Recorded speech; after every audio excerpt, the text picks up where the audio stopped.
My newsletter is 4 years old. I started it in August of 2022. At the time I'm recording this video, it is March 2026. I can't even believe I've been going at this for 4 years. It has been a labor of love, and I want to emphasize the word labor. However, despite that, I imagine that I'll continue working on my newsletter for several years to come, at least for the next 2 to 3 years, because I've enjoyed the process so much. I've enjoyed the conversations that I've had with people, and I've just enjoyed how it has impacted the work that I do. My newsletter's name is Creators Getting Paid. Actually, I have more than one newsletter, but that's the one we're going to really talk about today.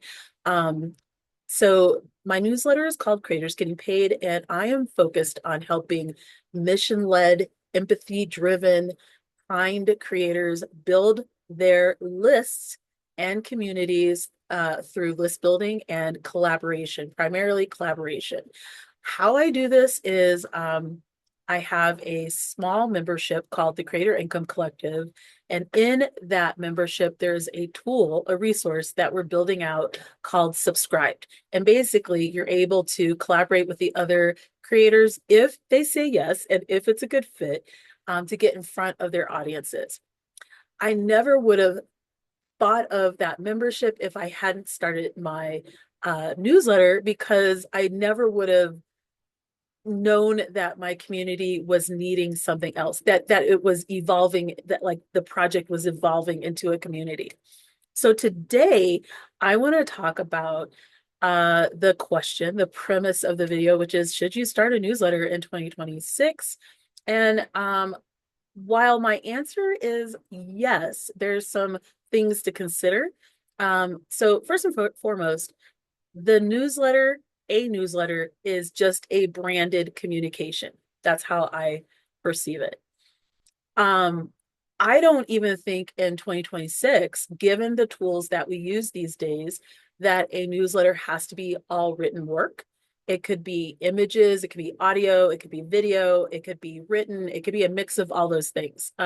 So there are all these different tools out there that people are using to communicate with the audience and communities that they'd like to serve.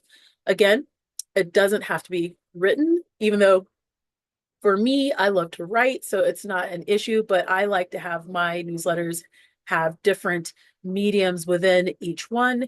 So some weeks, maybe, oops, my notes. These are my notes.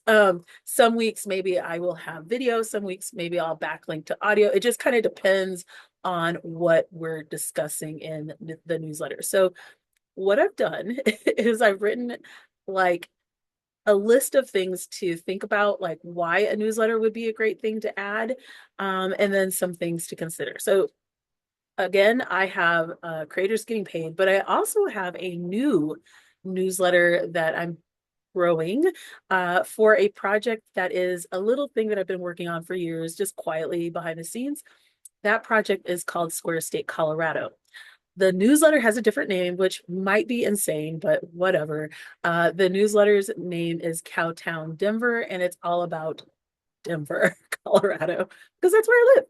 And so as I start this new newsletter, I think this is a good time to kind of record this video and have this conversation. So reason number one why you may want to start a newsletter, and I think this is something that more people are starting to experience, which is um, social media platforms just don't feel as reliable as they used to.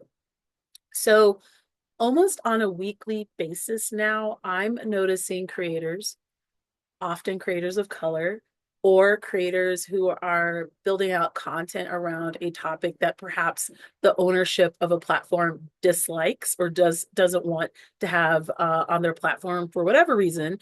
Um, I'm seeing people say, "Hey, are you seeing my content? Hey, I think I'm shadow banned. Hey, could you let me know if you've seen my last two threads, uh, videos, tweets, whatever it is, wherever these folks are doing their work." And I know that's a little frustrating because social media in the past has been really, in some ways, reliable in the sense that the newer the platform, the more opportunity there is for you as a creator to get in front of people and kind of like ride the wave as it grows. It just doesn't feel like that's happening as often in the environment that we're in right now. It just feels like it's very challenging to get your work in front of people, and that the algorithms are going to algorithm and do whatever it is they're doing. It's just hard to figure out what's going on. And so having a newsletter is a great way to redirect people into the world that you're building. And that way you own the way to get directly to them, to communicate directly with them. Okay, reason number two why you should start a newsletter. But by the way, I'm wearing my Miami Vice t-shirt. That's a whole other conversation. One day we'll talk about it. But anyway, so reason number two is kind of adjacent to reason number one, which is so reason number one, things aren't reliable. Reason number two is having your own list helps you to fight back against content suppression. So again, are you covering something they don't want you to cover? Are you thinking about a topic that you are very passionate about, but the powers that be are like, we're not passionate about this, and you are covering something that really bothers us, and so we need you to stop. Having a list helps you to stay connected and in community with the people that you want to talk to. Um, Reason number three, which seems obvious after the first two, is having a newsletter helps you to stay directly connected with the people that you want to work with, that you want to build community with, that you want to sell your art to, that you want to um, sell books to, that you want to hang out with at a local meetup. Whatever it is you're doing, having a list, having a newsletter, having a branded communication of some sort makes that easier. Reason number four. This one's huge, actually, and I think that people really don't think about it as often as they should. I'm sometimes shocked by the critiques that people will share on the free platforms that they're on, where they're just like going off on the platform, like, oh, I hate this platform, blah, blah, blah. And I'm like, bro, it's still a free platform that you're on, that you're utilizing to build your brand. And I think your critique is very reasonable. You should critique it, but maybe there's another place that you could do that so that you don't risk your profile on that platform. A good example, is I use Substack. Actually, currently, I'm starting to phase out of that in 2026. So by the end of the year, I will be focused on building my brand in a very different way, and this is the start of that.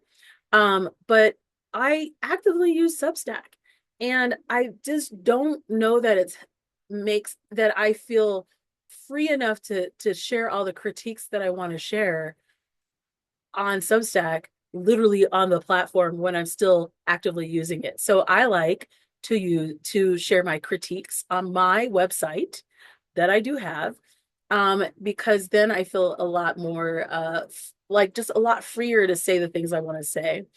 And I just feel like it's totally fine to critique what you want to critique wherever you want to do it. For me, I feel a lot freer to critique when it's on my own website. Um, Reason number five. This is one again that I don't hear people talking about, and I think I'm thinking about it quite a bit because I'm growing the Cowtown Denver newsletter this year. My end goal with that project is to grow that project to the point where I'm able to qualify the website for the Raptive ad network. So it's an ad network where they can place ads on your website, and you can earn income from ad revenue. But the thing is, you have to get in front of people, right? And so I love that when you grow a newsletter, you can get people in front of your website, in front of the content, excuse, content that you are um, designing, that you're recording, that you're, the video stuff that you're doing via your newsletter. Sometimes like people are busy. They're not, very rarely am I sitting there being like, oh my God, it's Tuesday and I hope they have it out. Like, um, I'm busy. I like to know that people release content every week. Other than that, and I like to vaguely know their schedule, but typically I'm gonna go back and like um uh you know binge your content when I'm walking around, when I'm cleaning the house, when I'm on a bus, when I'm on the light rail. So um I like that when I'm looking at content, I can like click on links when I have the time, and there are things I'm just going to miss that you've done. And so having a newsletter helps to redirect me as a reader, as a community member, as a viewer, back to the stuff you want me to be looking at. And so as I grow my Square State newsletter, my idea is that the bigger, excuse me, as I grow my Cowtown newsletter, my idea is to get people redirected to the Square State website. So kind of creating again an ecosystem where I'm really able to direct the eyeballs of people to the stuff that I want them to see. Uh, and also, actually, that's a really good strategy for pixels, for Facebook pixels, if I'm ever going to do a ad strategy. Right now, that's not really where my head's at. I'm more focused on Pinterest, but maybe I changed my mind.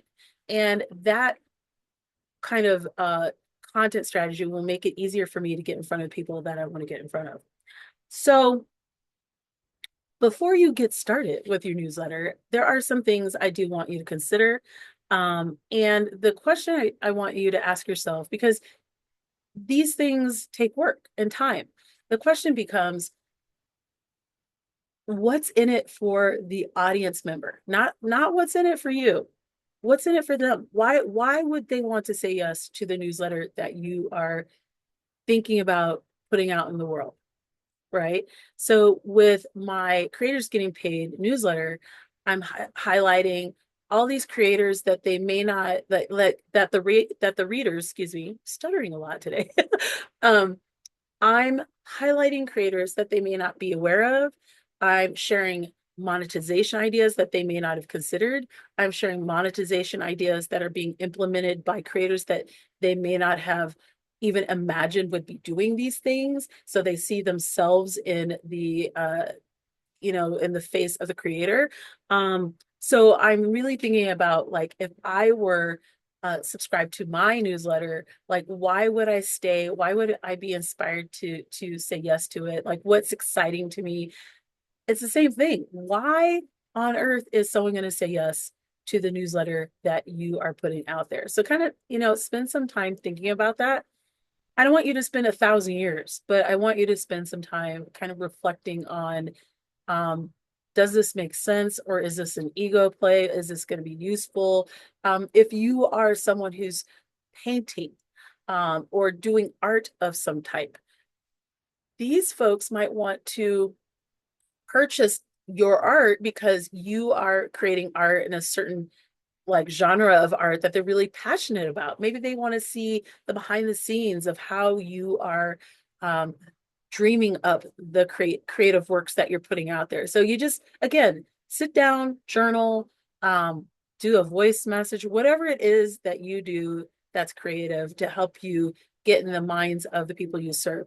Do a survey. It could be very simple with SurveyMonkey, which has a free option. It's kind of, there are a lot of ads on that free option, but it's still free. And if you do a survey, you can get a nice sense of what people are hoping to get.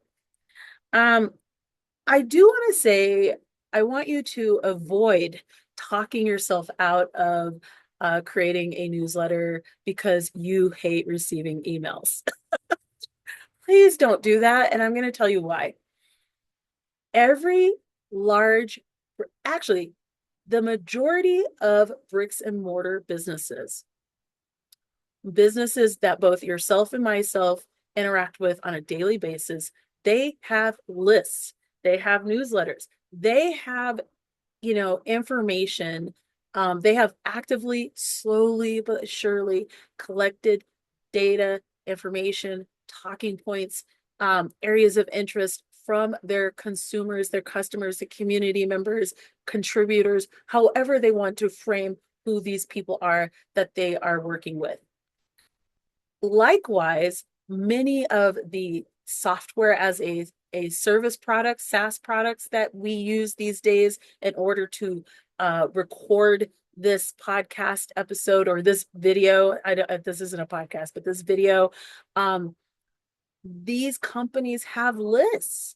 The customer list is included in my talking points, or maybe they have a list of people who are interested in the things that they're doing. So I'm not sure why so many creator entrepreneurs are so resistant to list building and having a uniquely designed piece of content that really allows them to highlight who they are and what they're about.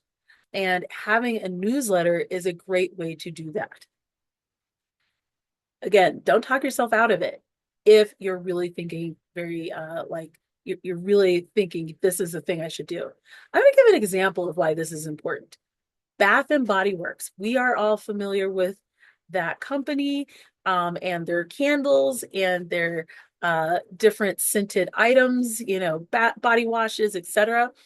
I was on their newsletter, on their list for years and years and years. I can't even begin to tell you how many years. Like, it's ridiculous. The only reason why I ended up getting purged off their list is COVID, because I stopped shopping. And so I think they purged a lot of people off their list because we weren't going to the store. And I didn't really go to the mall for years after things opened up. I was like, I'm good because I hadn't been shopping. I'd fallen out of the habit. So I was perfectly happy being on their list for 1,000 years. I was perfectly happy getting all the coupons that they sent me, and the different special items that they wanted to tell us about. And it wasn't a big deal. I think, subscribers in 2026, again, I'm looking at my notes, they understand that if they subscribe to a newsletter, you're going to email them. It's not a big deal. The goal is to make sure that it makes sense within the premise of the content you said you would share with them. Finally, and this is, I think, really, really important, and I'm going to read it from my notes. Newsletters are assets that can be leveraged over time to better monetize your creator entrepreneur brand. So with a newsletter, especially as they can be kind of slow to grow, especially organically, I'm just under 5,000 subscribers. I'm at 4,750. Like, literally, I'm at 4,750 subscribers. If you want to be a creator getting paid subscriber, I'm going to include the link below. But it can take time to grow your list, but there's a point when it starts to get kind of significant. Like, the bigger it gets, the faster it seems to grow. So the beginning is hard, and you just have to be patient. It's slow and steady. Just slow and steady. I have a Creators Getting Paid podcast, and I recorded an episode with a creator. Her name is Caitlin Arford, and she runs a project called Freelance Opportunities. It's an amazing, amazing resource that she's built out. And it was so interesting because we recently recorded a conversation together. I'll include a link as well below in the notes below.